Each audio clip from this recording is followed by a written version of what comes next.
Quiero empezar esto con una historia. Es una historia de la Biblia, un personaje de la Biblia, pero está como un poquito modernizada, ¿sí? Entonces, yo no soy muy buena contando historias, básicamente la voy a leer, pero yo le invito a que usted use su imaginación, trate de entender la historia, de hacerse en su cabeza todo el ambiente de la historia.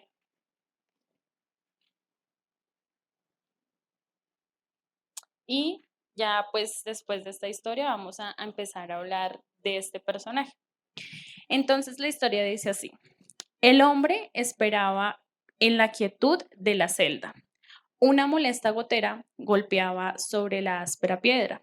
El calor es agobiante y denso, pero a esta altura de las circunstancias, la temperatura es lo que menos le importa.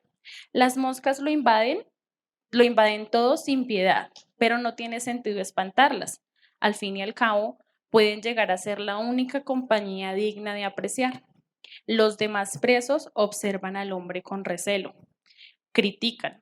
Para ser honesto, los últimos meses fueron pésimos para el callado prisionero. Sus hermanos lo odian con todo el alma y le tendieron una trampa, una clásica rencilla familiar que terminó en una tragedia, en viejos rencores y amarguras. El hombre es apenas la sombra de aquel muchacho que solía lucir un impecable traje de marca italiana hecha por su padre, con un delicado toque de perfume francés. Ahora viste harapos y trapos viejos. Se comenta en la celda que está marcado por la desgracia. Pudo haber sido libre, llegó a trabajar con un empresario muy importante, pero los comentarios afirman que quiso sobrepasarse con la bellísima mujer del millonario. En ese momento negó la acusación. No pretenderá que le creamos que ella fue quien lo acosó. Si fuese como él dice, debió haberse acostado con ella. El misterioso hombre sigue recostado sobre una de las paredes sucias de la prisión. Parece que supiera que algo de los demás ignoran, como si tuviese un hábil abogado que apelara a su condena, o como si presintiese que la muerte está cerca y le alivia tanto dolor injusto. Sonríe en silencio, sin alboroto.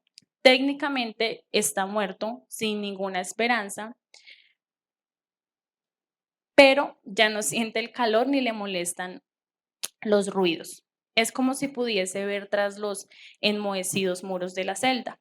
Los demás presumen que está al borde de la locura, pero el hombre espera como aquel que sabe que aún puede cambiar su estrella. Toma la celda como parte del plan, como el último escalón hacia el destino.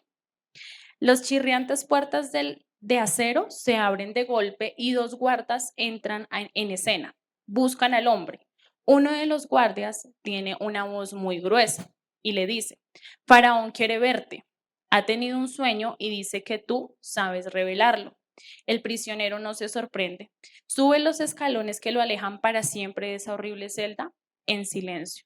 Los reclusos observan la espalda de este hombre, lo contemplan mientras se aleja. Si tienen la fortuna de estar vivos, la próxima vez que lo vean, lo encontrarán con vestimenta de rey. Lucirá como faraón. El empresario maldecirá haberlo despedido y la mujer confesará que lo acosó por despecho injustamente. Y su familia se arrojará ante él para implorarle misericordia. Los presos lo convertirán en una leyenda. Bueno, ¿alguien sabe ya más o menos de qué personaje estamos hablando acá en la historia? De José, ¿cierto? El interpretador de sueños. Y en el orden de, de Gálatas 5:22, seguirían las manifestaciones de paciencia, benignidad y bondad. Y yo pensaba mucho en José cuando leía estas manifestaciones porque realmente yo presiento, no, o sea, como que yo noto en la historia de José que él tiene estas manifestaciones muy presentes. Y sobre todo cuando yo empecé a leer e investigar qué significaba cada una de estas manifestaciones, me llamaba mucho la atención. Puede que José tenga quizás otras, pero en este caso, esas tres yo se las veo muy marcadas en la vida de José. Entonces, Para empezar, vamos con la paciencia. Entonces, alguien que me diga qué concepto cree que es la paciencia, qué significado tiene. Como calma, ¿cierto? Como tranquilidad. Y uno de los significados de la paciencia es eso. Pero me llama mucho la atención porque dice que el significado que paciencia es la tranquilidad de esperar. A veces creemos que paciencia solo es esperar, ¿sí? Como que, bueno, yo espero lo que pasa, pero dice que es la tranquilidad de esperar. Hay gente que espera así. Uno los ve en una fila de banco o algo y es porque no tienen la tranquilidad. Pueden esperar, pero no tienen la tranquilidad, ¿sí? Pero uno de los significados, porque hay dos, de la paciencia es la tranquilidad de esperar. Y hay unas imágenes acá que quiero que usted vea y si se identifica, pues es porque Dios le está hablando. Y porque, bueno, les comento, desafortunadamente el sistema en el que estamos ahorita está como si lo estuvieran diseñando para que nosotros viviéramos impacientes todo el tiempo, todo el tiempo. Entonces, si usted se identifica con alguna de estas imágenes, aquí es alguien impaciente con los dispositivos. ¿Alguien le ha dado ganas de estrellar el celular contra el mundo? Cuando se traba, cuando no funciona, ¿sí? ¿Alguien? ¿Quién ha tenido un poquito de impaciencia con los niños? Así usted diga, no, yo no tengo hijos, pero alguna vez se ha rodeado de niños. ¿Quién ha sido impaciente esperando en una fila? Ahorita, después de COVID, yo pensaba, uy, después de COVID todo es filas. Para entrar al cine, para entrar al restaurante, para entrar al todo. Y son filas mucho más largas que antes. Ahora las filas para la vacuna. Yo no sé si usted ha pasado por Plaza de las Américas un sábado a las 3 de la tarde. Eso es la locura. ¿Quién ha tenido impaciencia en andando por Bogotá? No solamente conduciendo, no, eso pasa en el transporte público, si usted va en bicicleta, si va caminando, realmente es muy caótico. Y por último, ¿quién ha caído en este juego de WhatsApp? ¿Quién le ha dado por dos a los audios? Un audio de 4 minutos y uno dice, pero es preferible el por dos y lo escucho más rápido, ¿cierto? A mi esposo no le gusta que dice que no entiende nada. Yo, yo, yo sí lo uso. Yo uso mucho ese por dos. Y quiero que vayamos a 2 de Pedro 3:9. Aquí yo les traje la nueva traducción viviente que me pareció pues algo mucho más práctico de entender. Dice, en realidad no es que el Señor sea lento para cumplir sus promesas, como algunos piensan. Al contrario, es paciente por amor a ustedes. No quiere que nadie sea destruido y quiere que todos se arrepientan. ¿Cuál es la palabra que yo resalté ahí en ese versículo? Paciente. Y aquí está hablando que ¿quién es paciente? Dios, ¿cierto? Entonces, imagínense que ahí nos dice la palabra que Dios es paciente con nosotros.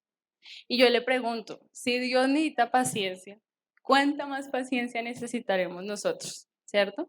Si Él en su infinito amor necesita paciencia para nosotros, ¿cuánta más paciencia necesitamos nosotros para con nosotros? ¿Sí me hago entender? Entonces, me parece muy importante saber que las manifestaciones del fruto no es solamente algo que Dios nos dice, es que tiene que ser así, sino que son virtudes de Dios, son características de Dios.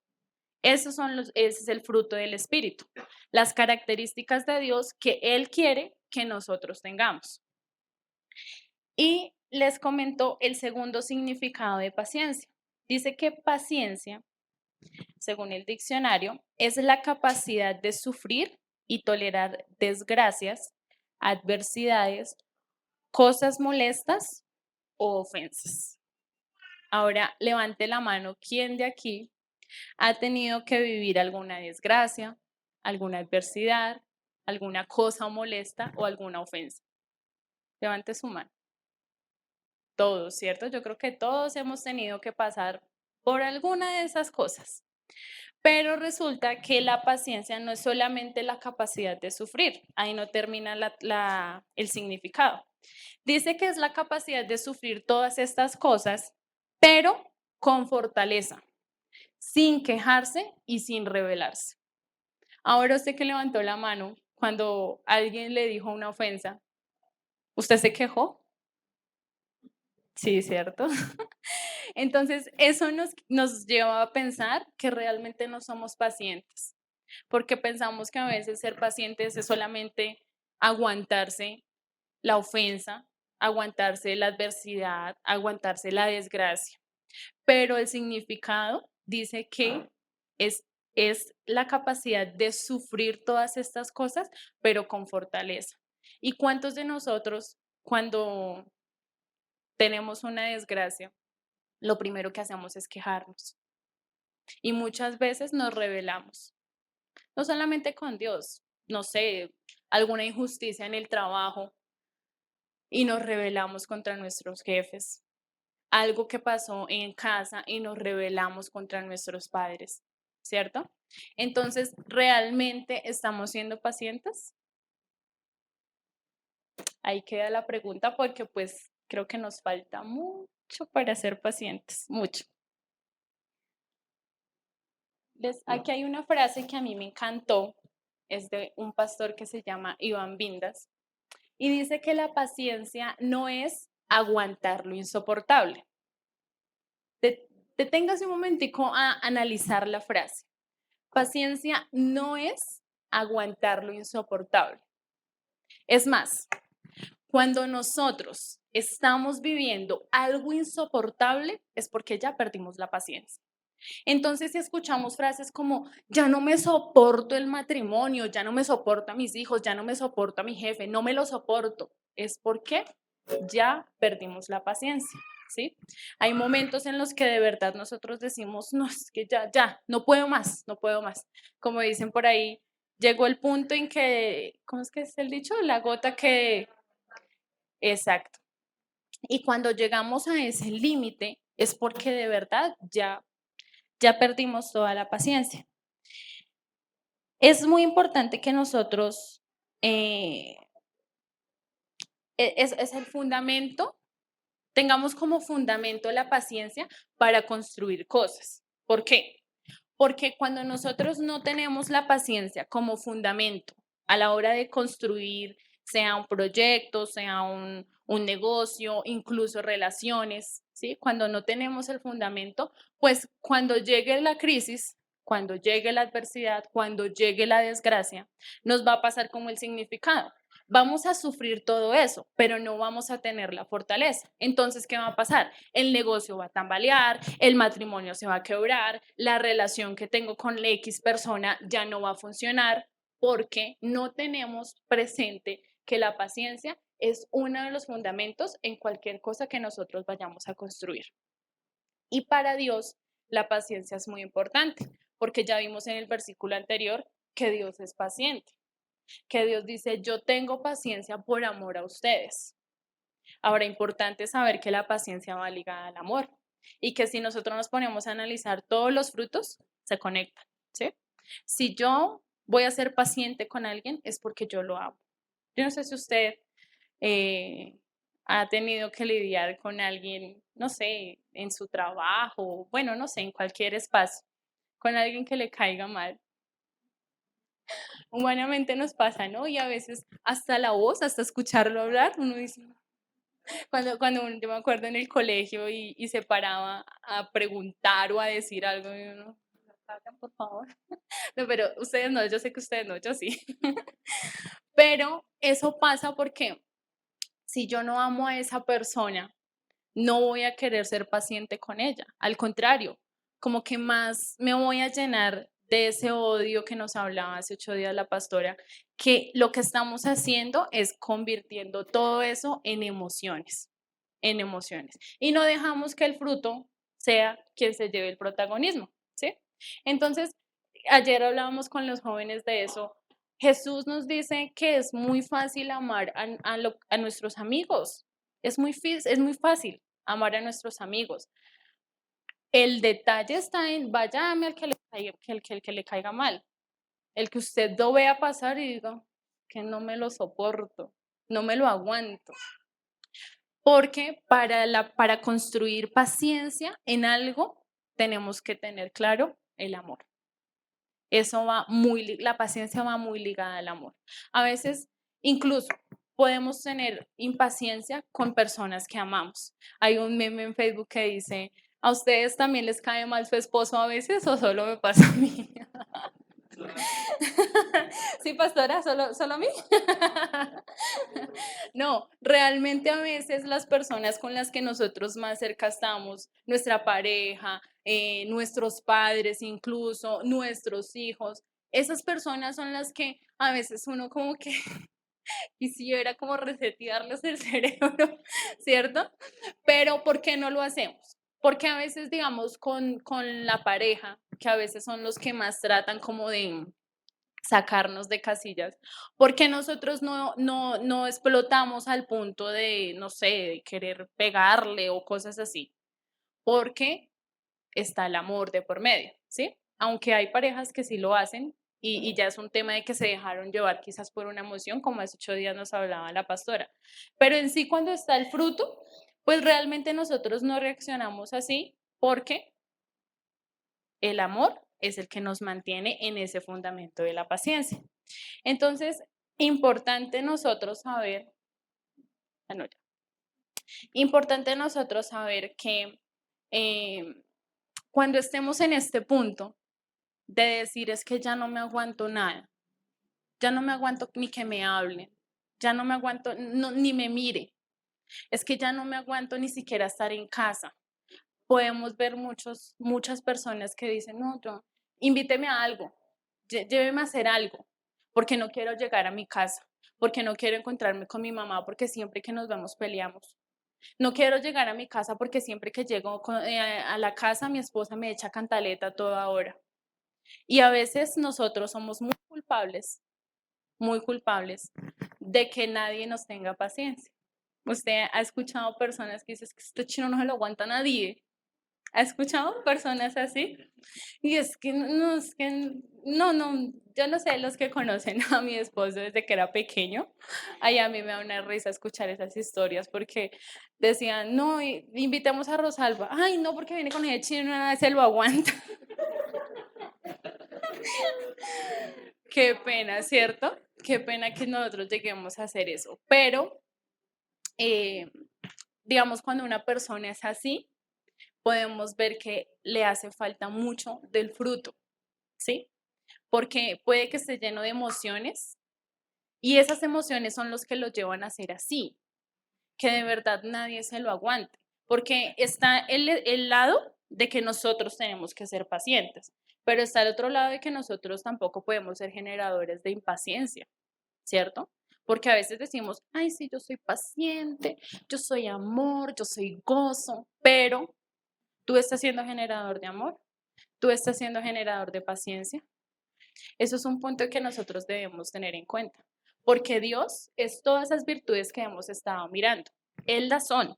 Él es amor, Él es paciencia, Él es gozo, pero Él también es generador de todo eso. Él también es generador de paz, Él también es generador de amor, Él también es generador de paciencia. Hay una frase que hay gente que dice, ay, no pida paciencia porque Dios le va a mandar pruebas para que sea paciente. Y pues desafortunadamente es así, la paciencia se forma así. En Santiago dice que la prueba produce paciencia. Es la única manera. Yo no puedo ser paciente si mi esposo es todo amor. Si mi esposo es sí, mi amor, sí, mi vida, sí, cariño. Así nunca voy a forjar la paciencia. Imagínese una enfermera que nunca la pongan a poner una inyección. ¿Qué va a hacer? Y que recibió clases virtuales. ¿Cómo va a ser? ¿Cómo va a ser el día que tenga que aplicar una inyección? Hasta le dañará el músculo. Bueno, yo no sé nada de salud, pero sí, o sea, eso no tiene sentido. Todas las carreras que nosotros hagamos, el, el, el derecho es teoría y práctica, ¿cierto? La Biblia es la teoría, yo soy la práctica, yo soy la práctica. Si Dios me dice que Él es paciente y que a mí la prueba me produce paciencia, pues póngase a practicar en la paciencia. Y entonces llame a la tía que usted dice, es que esa tía siempre habla mal de mí y no me la soporto. Llámela. Hola tía, ¿cómo está? No, llamaba por aquí a saludarla. Bien, todo bien. Ah, bueno, tía, chao, nos vemos en estos días. Colgó. Y entonces, ¿usted qué está haciendo ahí? Practicando la paciencia, ¿cierto? Porque a veces pensamos que los frutos vienen, Señor, dame paciencia, y entonces se abre el cielo y sale una luz y, hija mía, te doy paciencia. No, eso no funciona así, eso no pasa así. Tenemos que ser prácticos en los frutos, no solamente en la paciencia, sino en todos los frutos, en todos los frutos. Y a mí me encanta Jesús porque Jesús lo hizo. ¿Usted cree que Jesús no tuvo paciencia con los benditos fariseos que a toda hora se le aparecían a hacerlo quedar mal? Jesús tuvo que haber tenido mucha paciencia, ¿cierto? Que en los evangelios dice que cuando Jesús llegó al lugar donde él nació, él no pudo hacer milagros porque pues la gente donde él nació ni le, no, o sea, no le ponían cuidado, decían, ¿y este qué? ¿Este quién es? Es como cuando nosotros en la familia nos dicen, ¿usted va a ser abogado? Si nuestra propia familia no cree en nosotros, ahí es cuando debemos nosotros tener paciencia. Pero en esas actitudes es que nosotros tenemos orgullo. Porque ¿qué decimos? Pues ahora me voy a graduar y les voy a estregar el título por la cara, ¿cierto? Digamos que la pastora hace 8 días nos hacía la comparación de las emociones con el fruto que ella explicaba. Y aquí con la paciencia, yo pensaba, digamos que el otro lado de ser paciente no solamente es no ser paciente, el otro lado de ser paciente es ser orgulloso, porque a veces no queremos ser pacientes es por puro orgullo.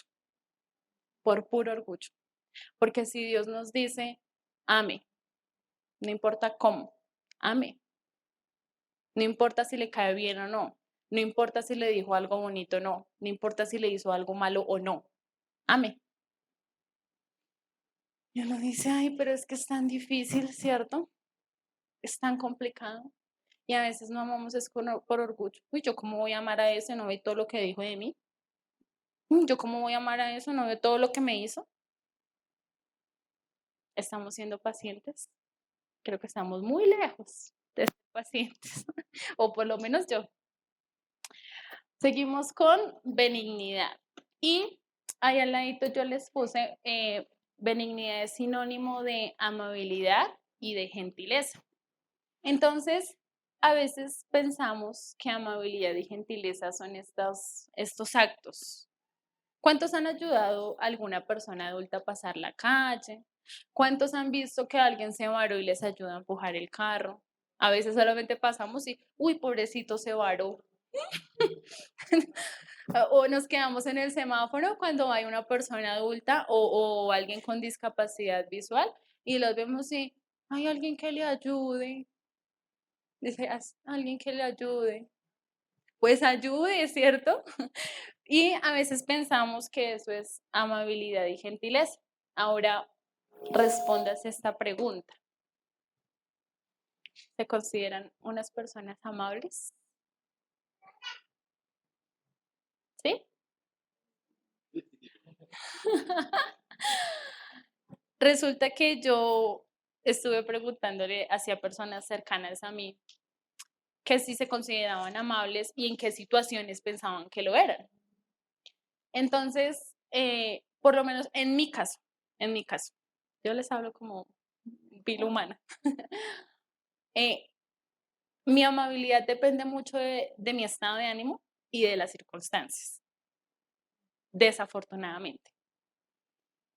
Cuando yo iba a la oficina antes de pandemia, me pasaba que llegaba uno así como con esa actitud, y buenos días, y nadie contestaba. Y ya le daban a uno ganas como de malos días, ¿cierto? No sé si a alguno de ustedes le pase cuando yo estaba haciendo esta prédica, me di cuenta que a mí me pasaba.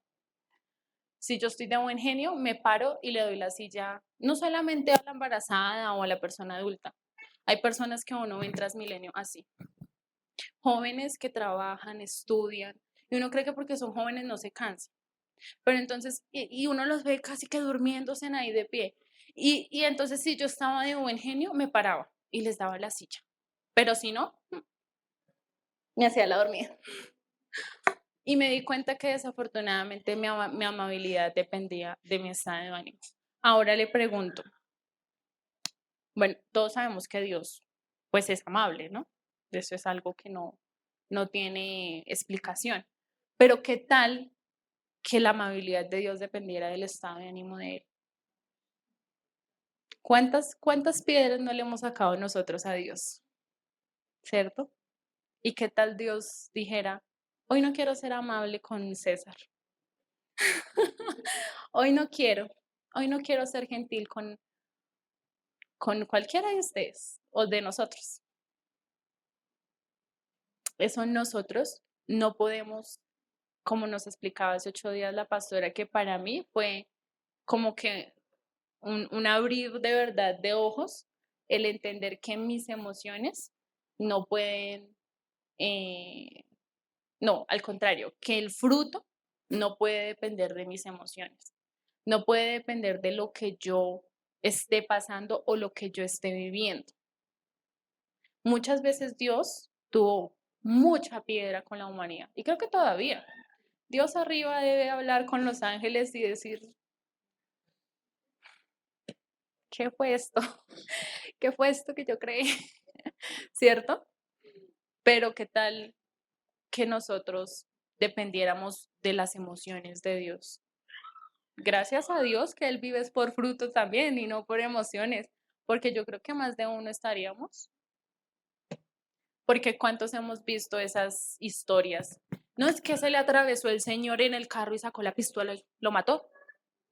Dice, ¿qué? Hace unos meses salió un video, eso fue noticia, eso fue viral, una señora que era empresaria y todo, y tenía mucho dinero, le fue infiel al esposo. Y se ve el video como en una habitación, no sé qué es eso, y llega ese hombre con esa rabia y le da, yo no sé cuántas puñaladas a esa mujer. Yo quedé, la verdad, quedé traumada con ese video. ¿Y qué pasó ahí? Uno dice, ¿qué pasó ahí? Se dejó llevar por las emociones. Quizás personas que conozcan al Señor dirán, ay, pero es que él era muy tranquilo. Él era, no, él no era, no, no que se va a imaginar que va a ser capaz de hacer eso. Porque si nosotros aprendiéramos a vivir en el fruto, pues nosotros no nos dejaríamos llevar por las emociones, sino que diríamos, tengo que tener amor, tengo que tener paciencia. Pilas que aquí Dios no nos dice, no es que usted no tiene que sentir, no es que no tengamos que sentir, no es que no nos pueda dar rabia, no es que no nos pueda dar tristeza, no es que no podamos sentir decepción, es que no podemos dejar que eso sea primero. Esas emociones no pueden ser primero en nosotros. Lo que debe ser primero es el espíritu. En Gálatas 6:10, esta también es otra, la nueva traducción viviente. Dice, siempre que podamos, hagamos el bien a todos, especialmente a los que pertenecen a la familia de la fe. Mira al de al lado, por favor. Mira al de atrás. Ellos, nosotros, todos, somos la familia de la fe. Y no solamente nosotros por ser Lighthouse, los de la iglesia de Avivamiento, los de la iglesia del pastor Dante Gebel, los de todos. Y usted dice, ¿qué? Pues yo ni los conozco, yo ni sé quién es esa gente, pero todos somos la familia de la fe. Y desafortunadamente es entre nosotros donde más duro nos damos. Desafortunadamente. Podemos ver que hay mucha más, ¿cómo se dice? ¿Cómo lo digo? Para que no suene tan feo. Sí, como mucha más, sí, falta de amabilidad, o sea, falta de gentileza, de verdad, entre nosotros mismos. Entonces vemos que el Dani está por allá en el tercer cielo y se le cayó el celular. Se le cayó el celular. Y nos hacemos. Y eso es un ejemplo de cosas mínimas, ¿no? Podemos ver cosas mucho más grandes. No es que el hermanito tal está pasando por no, una situación muy difícil. Ahorita, por ejemplo, nuestra hermana Mayrin estaba pasando por un quebranto de salud. ¿Cuántos de ustedes ya le enviaron un mensajito? Mi hermana, ¿cómo sigue? Nos pasa eso. Porque a veces, no, yo estoy bien. Yo sí puedo caminar. Pobrecita la hermana Mayrin que no puede caminar. Terrible, ¿cierto? Porque a veces no nos ponemos en la posición de ser amables. Así me caiga bien o así me caiga mal. Así hable mucho con esa persona o hable poco. Claro, uno entiende en una iglesia, y eso que esta iglesia es pequeña, pero nosotros no tenemos la oportunidad pues de hablar, o sea, digamos lo que yo hablo con, no sé, Aleja, que es amiga, familia, no hablo lo mismo que puedo hablar con la hermana Alba, pero eso no quiere decir que pues yo diga, la hermana Alba, ¿tiene problemas? Ay, pobrecita. Y a veces confundimos, esto es algo que quería también, porque también creo que cayó en ese error, confundimos amabilidad con lástima. Entonces vemos a alguien en la calle que está vendiendo dulces, pero no tiene piernitas. Y decimos, ay, pobrecito, pobrecito, vean, pobrecito esa vida. ¿Y usted qué está haciendo por él? Al menos cómprele un dulce, ¿sí? Él da dulces y lo que le bote la gente, pues al menos, no sé, 1.000 pesos, 2.000 pesos. No solamente es como, ay, pobrecito, ay, ¿yo qué haría? Ay, no, yo me vuelvo loca. A veces tomamos solamente esas actitudes. Pero, ¿y que se le murió el abuelito del hermanito tal? Ay, qué embarrada. Pero usted ya le dio un abrazo. No le diga nada, porque a veces no somos muy expresivos en esos casos, ¿no? Pero al menos ya le dijo, ay, hermano, lo siento mucho. No, como no es mi abuelito, o como mi abuelito se murió hace años, ¿cierto? Caemos en ese error, en ese error, y es muy, muy frecuente. Y por último, sigue la bondad. Ahí, digamos, ¿qué entienden ustedes por esa imagen? Hay dos caminos, ¿cierto? El, lo negro y la oscuridad y la luz. Yo estuve averiguando también el significado de bondad y básicamente el significado de bondad es hacer el bien. Es hacer el bien, no es ser bien. Es algo muy diferente. Uno conoce gente que es chévere, de ambiente, de actitud, pero hacen el bien, lejos de hacer el bien, muy lejos. Yo estuvimos un tiempo viviendo, bueno, vivíamos en un lugar y llegó a una tienda donde yo compraba frecuentemente, cambiaron como de dueños y llegó un paisa de esos bien, bien Ave María. Y este bendito paisa le metía a uno una carreta mientras le vendía a uno. Y era más descarado porque la gente le decía, ahí le hicimos una mandarinita, un bananito para la niña, no sé qué. Y cuando uno salía con las vueltas, este tipo me robó. Y me robó. Pero es que yo compraba la libra de papa a 600 pesos y me la cobraba 1.200, 1.500. Y claro, él le pegaba a uno, o sea, con esa parla de paisa que se mandaba. Y le hablaba a uno y uno, sí, ve, sí, no sé qué, chévere. Y era así muy chévere, pero no hacía el bien. Y una cosa es hacer el bien y otra cosa es ser bien. Definitivamente Dios siempre está inclinado a hacer el bien. El significado dice inclinación a hacer el bien. Dios siempre está inclinado a hacer el bien y lo hemos visto, ¿no? cuando creó pues todo lo que nosotros vemos, cuando nos creó a nosotros, las promesas que hay en este libro, todas son inclinaciones a hacer el bien. Pero ¿sabe qué es lo que tiene Dios? Que Él no tiene la inclinación de hacer el bien para su beneficio propio. No la tiene.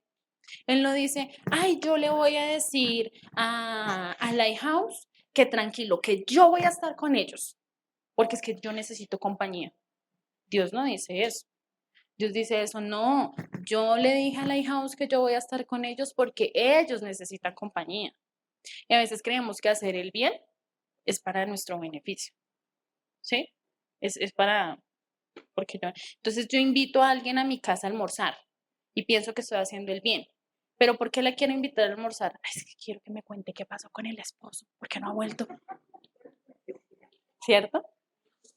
Bueno, no sé si a ustedes les pasa. No, mentiras, no, a mí no me pasa. Porque si no, ahorita se ponen a pensar los que he invitado a mi casa.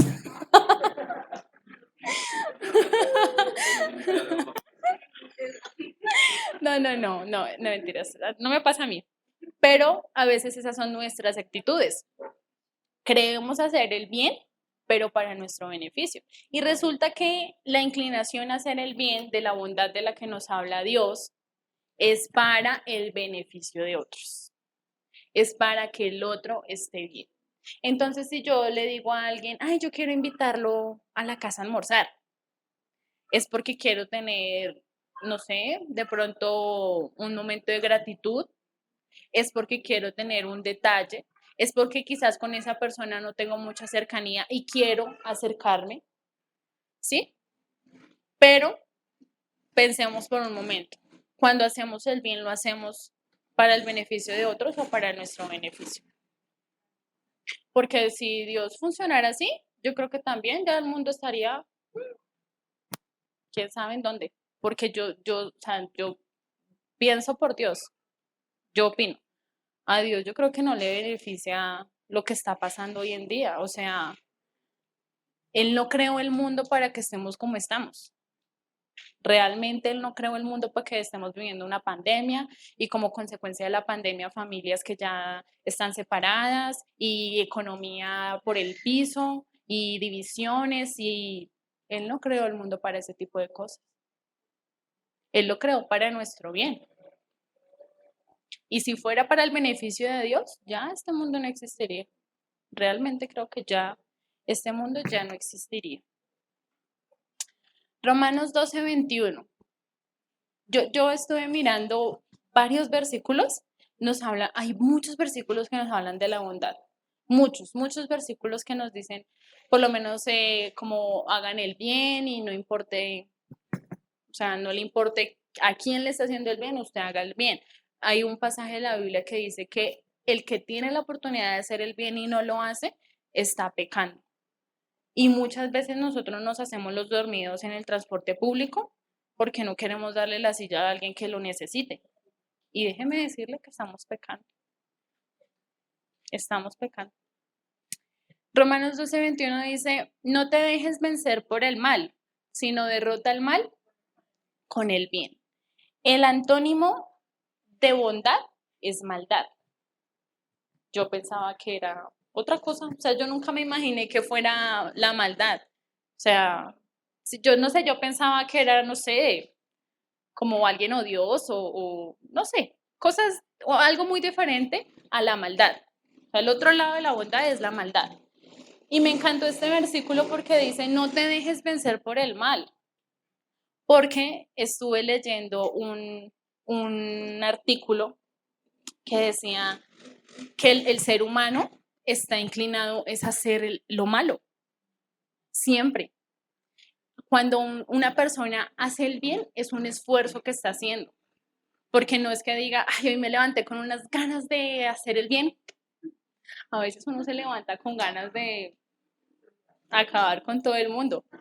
Entonces, es muy importante que nosotros no nos dejemos vencer por el mal, porque de hecho, desde que el pecado entró al hombre, pues nuestro instinto siempre va a ser pecar, es nuestra naturaleza. Pero aquí nos está diciendo Pablo, no se dejen vencer por el mal, más bien derroten al mal con el bien. Y eso es bondad. Eso es bondad. Cuando yo pensaba en bondad, yo decía, hay mucha gente que va por la vida pensando que Dios no es bueno. Hoy cantábamos 2 canciones, de hecho, y decíamos, Dios es bueno, Dios es bueno. ¿Qué pasa si no hubiéramos visto la bondad de Dios? Pero hay gente que dice, no, Dios es malo, porque hay niños muriendo de hambre, porque hay guerras, porque hay pandemias, Dios es malo. Y algo que yo decía, ¿cómo le explico yo a la gente que no es que Dios sea malo? Dios de verdad es bueno. Y yo pensaba, hace unos años yo escuché una historia, fue algo muy cercano. Un joven hizo algo malo, sí, hizo algo malo. Y los papás se enteraron. Esto es verdad, pero pasa en muchas familias. Y los papás decían, yo no entiendo por qué él hizo eso. En la casa nunca se le dio ese ejemplo. Nosotros como padres nunca hicimos eso. Nunca le enseñamos eso. ¿Por qué él hizo eso? ¿Por qué? Y claro, la Biblia nos enseña que Dios es bueno y que nosotros debemos ser bondadosos. Y ejemplo, si un papá le enseña a su hijo que a la mujer no se le pega y él no le pega a su mujer, uno dice, ¿por qué un hijo se forma creyendo que a las mujeres se les pega? ¿Por qué? Y hay algo que va ligado no solamente a esto de la bondad, sino a todos los frutos, y es que es una decisión. Es una decisión. Yo decido si hago el bien. Yo decido si tengo amor para con otros. Yo decido si soy paciente. Dios ya nos enseñó que hay que ser pacientes, que hay que ser bondadosos, que hay que ser amables. Ahora, ¿ustedes qué van a decidir? ¿Qué quieren decidir? Si mi mamá es buena cocinera y me enseñó a cocinar, pero yo no quiero cocinar. No, yo no quiero cocinar. Pues es mi decisión, ¿cierto? Y a veces pensamos que porque como es mi mamá, entonces ella tiene que seguirme cocinando, así yo esté casada, así yo tenga 50, 60 años. Hay un momento, eso es como los hijos, ¿no? Nosotros les enseñamos a ellos a caminar y estamos al lado de ellos y si se caen los levantamos y si lloran tranquilo, no pasa nada, volvemos, empezamos. Pero cuando el niño ya puede dar pasitos solo, hay que dejarlo, hay que soltarlo. Eso pasa con Dios y con los frutos. Claro, todo depende de nuestra relación con Dios, de nuestra comunión con Dios, como nos explicaba el pastor. Dios nos está enseñando que esos son los frutos que nosotros deberíamos tener. Perdón, el fruto, porque es el fruto. Que esas son las virtudes que nosotros deberíamos tener. Pero va a llegar el momento en el que usted se va a encontrar con el que le cae mal y usted decide si se deja llevar por la emoción del odio o si se deja llevar por el fruto del amor. Usted se va a encontrar con el esposo que deja los boxer en el baño y usted decide si se va a dejar llevar por la emoción de gritar y hacer escándalo y echar cantaleta o si se va a dejar llevar por el fruto de la paciencia y decir, yo lo amo, yo lo amo, ¿cierto? Digamos que eso era. Bueno, hay un último versículo que es Colosenses 3:12. Perdónenme que me pasé unos minuticos. Me llamó mucho la atención que este versículo tiene las 3 virtudes que vimos hoy. Dice, a ustedes Dios los amó y los eligió para que sean su pueblo santo. Por eso vivan siempre con compasión, bondad, humildad, gentileza y paciencia. Pero ¿saben qué fue lo que a mí más me llamó la atención de este versículo? Que dice, a ustedes Dios los amó y los eligió para que sean su pueblo santo. Desafortunadamente hay personas que no están dispuestas a ser parte del pueblo santo. No lo están. Pero nosotros que estamos aquí, sí estamos llamados a ser el pueblo de Dios. Entonces, ¿cómo debemos vivir?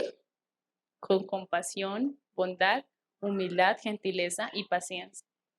Nos queda como eso en la mente de que cuántos de eso estamos aplicando, cuánto de eso estamos viviendo. Y si no, pues queda la invitación para que lo vivamos, para que lo hagamos. Yo les comentaba antes de hacer esto, yo decía, no tengo ninguno de los tres, qué horror, pero ya aprendí que con la ayuda del Espíritu Santo, porque es ahí el secreto, es solo con la ayuda del Espíritu Santo que podemos llegar a hacer todo esto.